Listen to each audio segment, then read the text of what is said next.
Biyen seneng aku jane iki.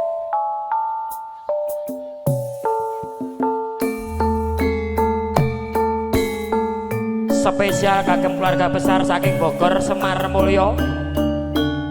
Tan kantun kagem para lenggah para tamu ingkang satu kinurmatan. Sugeng dalu sugeng lengahan kanthi sekeca sinamping laras campur sari Semar Mulyo.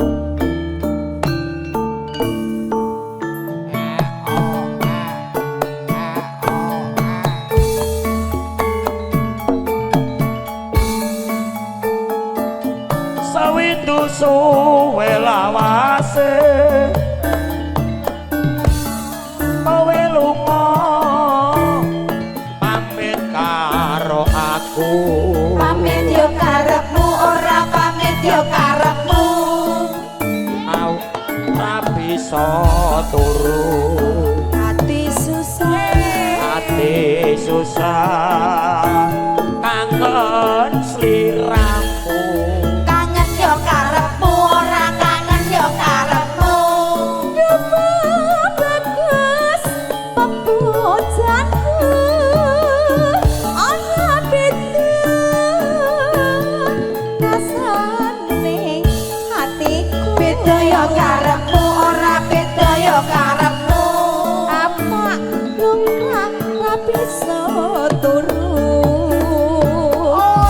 bayanganmu ngeridu hatiku iki wis jam piro rino wengi tak anti-anti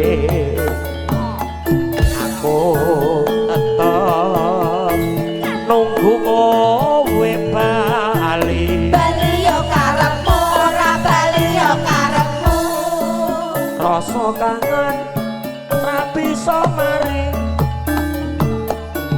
ya mung sira kang bisa nambani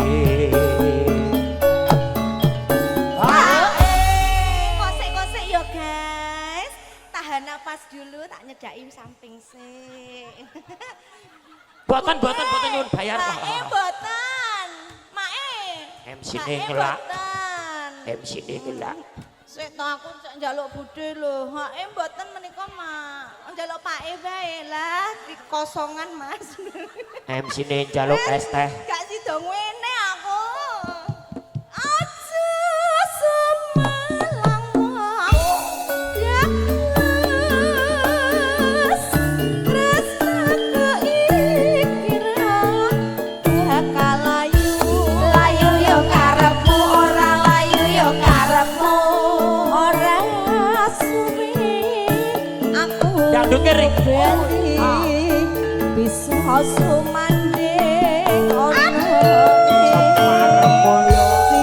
Semar Mulyo lagi Semar Mulyo iya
nuwun. Ya Allah Mas Bogil. Ojo jaluk budhe. Sapa sing maringi kuwi, Mong? Diparingi saking Budhe Semar. Baleke.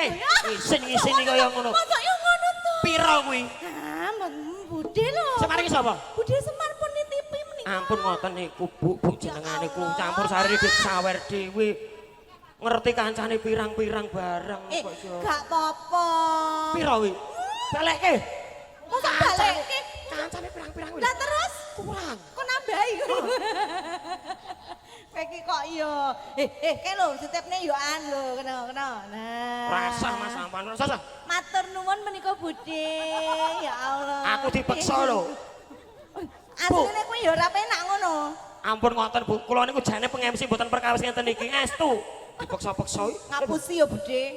Ayo. Matur sembah nuwun Budhe Semar, berkah sehat selalu nggih Budhe nggih. Nah, Aku nek rono isin aku. lah piye? Turune musolane. Ayo. Aja sebelah.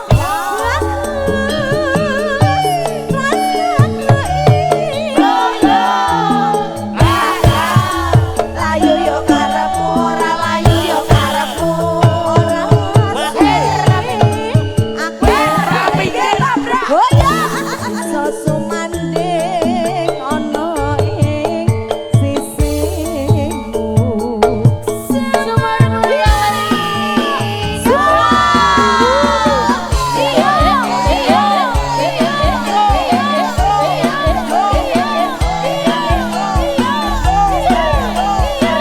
Kok dalu Mas Mono. Ondo cabe.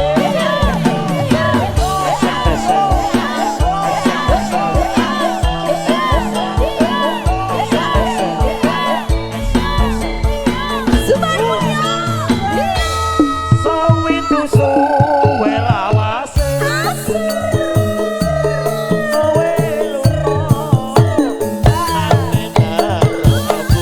pamit yo karepmu ora pamit yo karepmu Wong ayu pepujanku ati susah kangen sliramu kangen yo karepmu ora kangen yo karepmu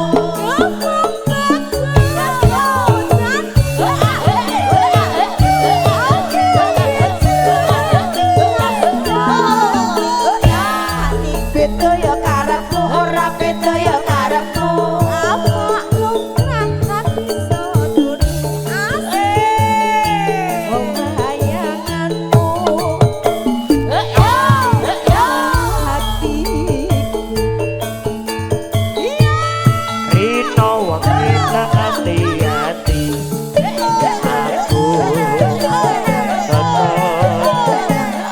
buku bali ora bali yo karepmu rasa kangen rapi somari ya mung resna kang bisa nambani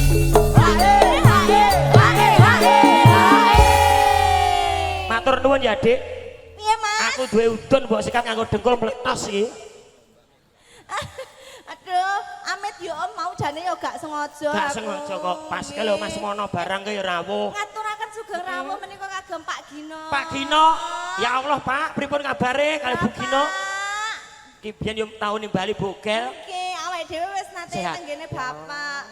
Sehat, Pak. Kali sinten Bapak? Bu Eno Ibu pundi? lah kae lho Nggih, ibuku sayang. Nggih. Pak jeneng ngersake lagu napa Pak boten Salam bayar Pak kagem Mbak Mega nggih, Bu nggih. Nah, ya Allah iki genah iki lek ngene iki lho. Ha iya. Pak wi cah budek kok nyate kok Loh. disalami wong kok lingak-linguk goleki Nggih. Aku Matur karo nuwun, Pak Pak karo Gino. kumpring aku. Nggih, monggo skecakaken nggih. ngersake lagu napa Ngersakne lagu napa menika Bapak? Podang Oh, kuning, ya, nggih. Ramon, nggih. ya dilebokke nano nano nano nano Josok Yo. ngono. nano nano Semelang bagas rasaku ikira bakal layu yo karepmu ora layu yo karepmu ora suwe aku bali bisa sumanding ana ing sisimu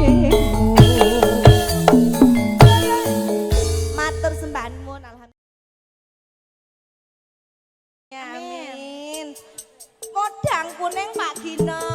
Munggah neng pucuk gunung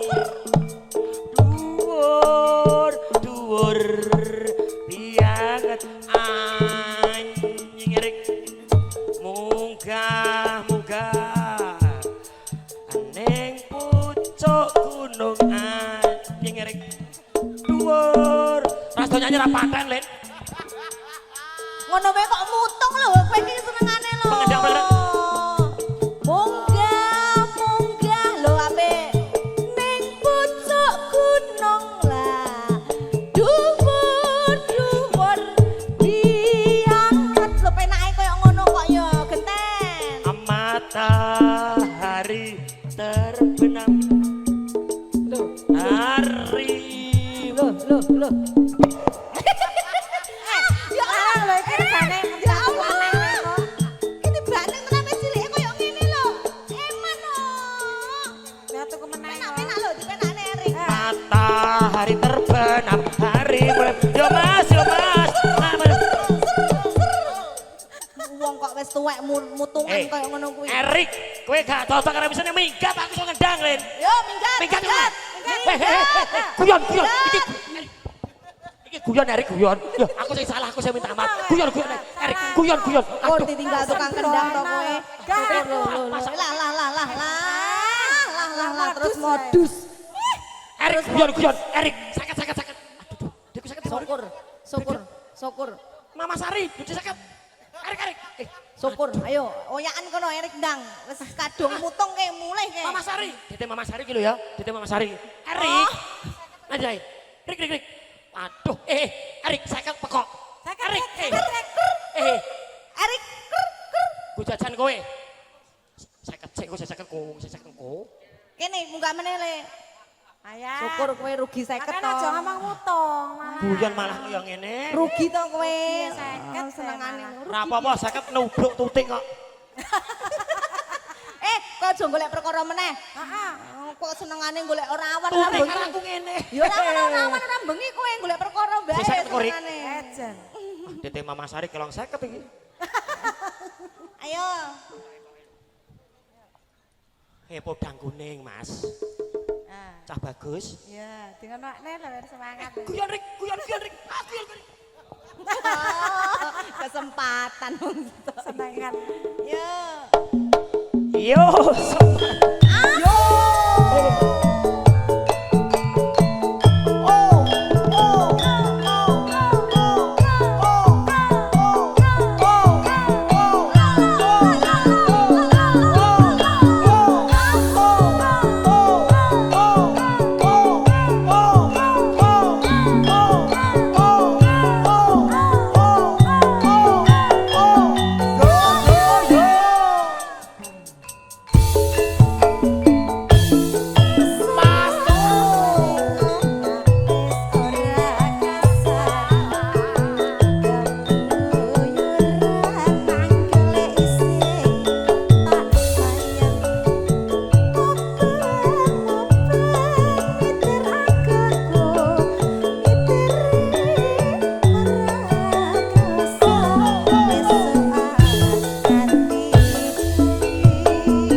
Monggo Pak De. We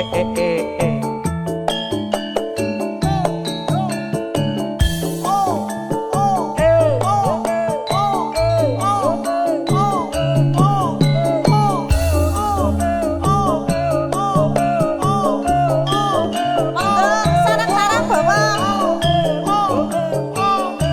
Rombongan saking pundi Mas?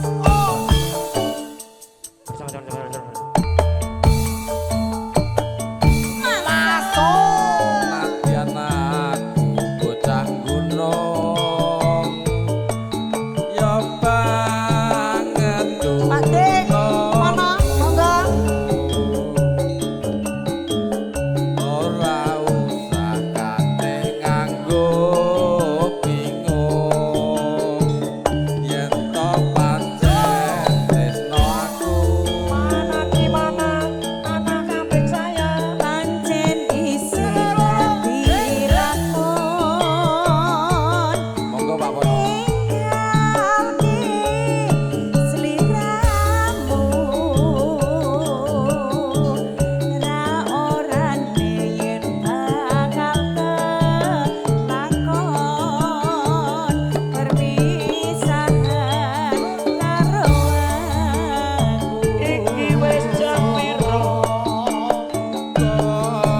muga aja nganti gawe-gawe kelong ngerti nongo tinabeno ing rupeto Lah ya Mas, ya Mas.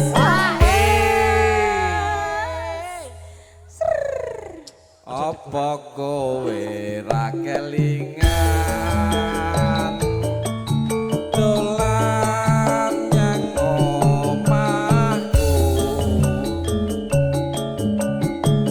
ana latar padha lelungguhan kegojekan karo aku Pak Dewono nyusul mriki. Yo.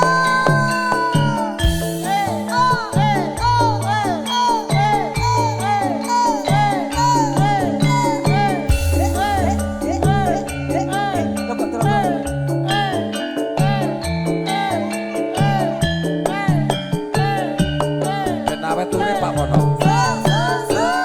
Matur sembah nuwun. Nadyan aku bocah gunung ya banget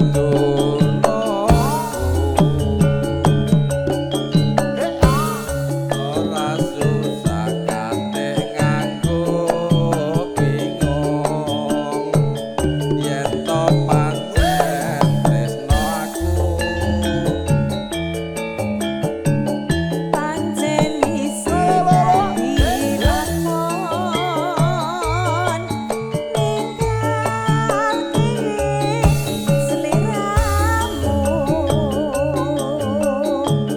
Ra orane yen bakal kelakon perpisahan karo aku. muga aja nganti gawe-gawe kelong ngati nongo tinabeno ing rupeto alayo mas yo Pripun, Pak De? apa kowe Pon. ra kelingan dolan nyang omahku ana latar padha lelungguhan kegojekan karo aku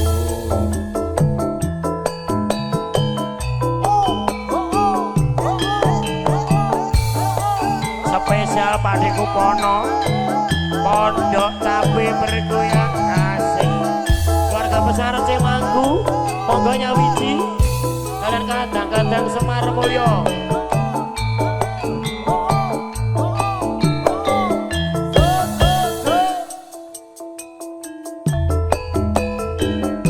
Lenjer kuning dedeke temu giring kulite ronggeng ayu esme pahit patu balung gadung malangkung kembang gadung rikmane yang semake sasolae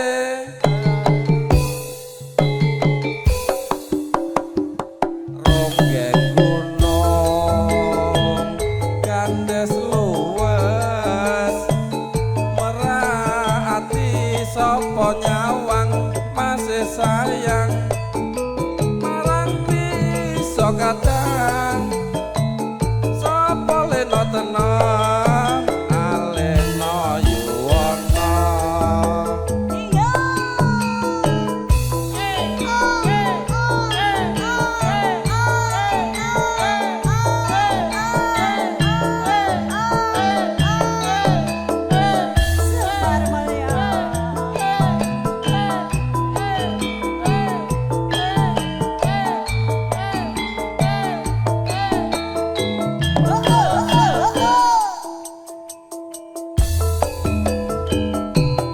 lenjer kuning dedeke temu giring kulite ronggeng ayu esme pahit patu Gelong gadong malangkong ngembang bakong rikmane rasa bake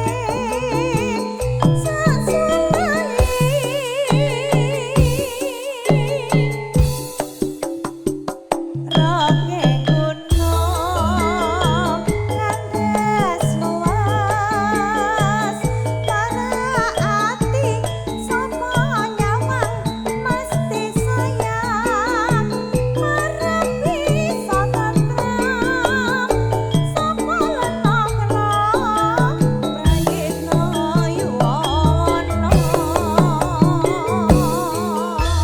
matur suwun Mas Ukil Sampun matur sembah nuwun Pak Dek.